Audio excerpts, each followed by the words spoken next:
Thank you, Deputy Speaker, and I move the motion relating to the Rohingya crisis in the terms in which it appears on the notice paper. The member for Newcastle has the call. Thank you.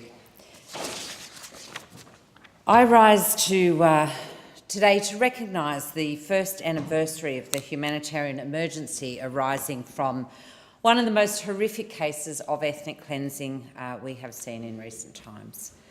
1 year ago this week, the Rohingya people started the long and often dangerous journey to flee persecution, the destruction of their homes and property, and the horrific violence that was across the Rakhine state in Myanmar. They fled to Cox's Bazar in the neighbouring Bangladesh.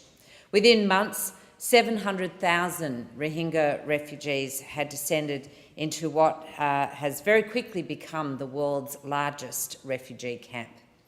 The incredible speed of the exodus created a crisis of catastrophic proportions, which aid agencies have found near impossible at times to keep pace with. The enormity of providing food, water, shelter, sanitation issues to so many people in such a short period of time was a task much larger than anyone could have imagined. And in November last year, I had the honour to visit Cox's Bazar on the invitation of both Oxfam and Care Australia to see firsthand the sheer scale of this unfolding tragedy.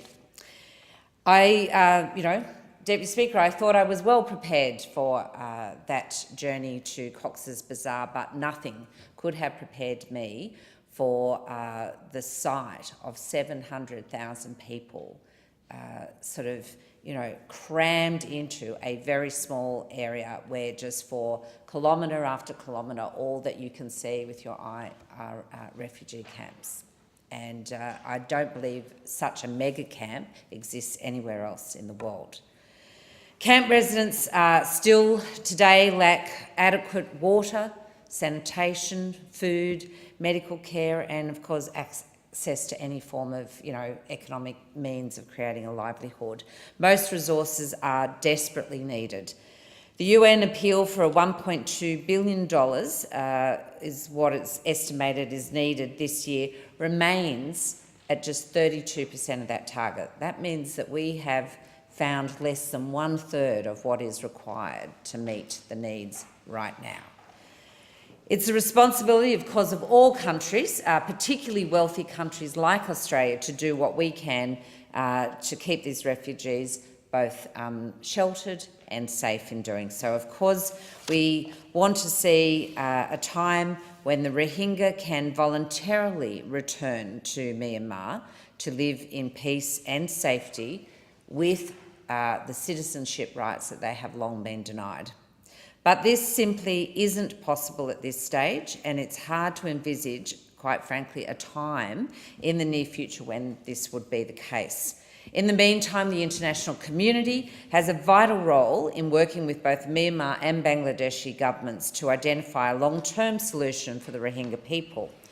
I really do call on all parties involved now to really make a concerted effort to ensure that we implement the recommendations from the Kofi Annan-led Advisory Commission on the Rakhine State. And of course, in a week when we mourn the death of Kofi Annan, I can think of no better way to honour that man's lifelong commitment and indeed his life than to ensure that the international community gets this right in our approach to a long-term solution for the Rohingya people.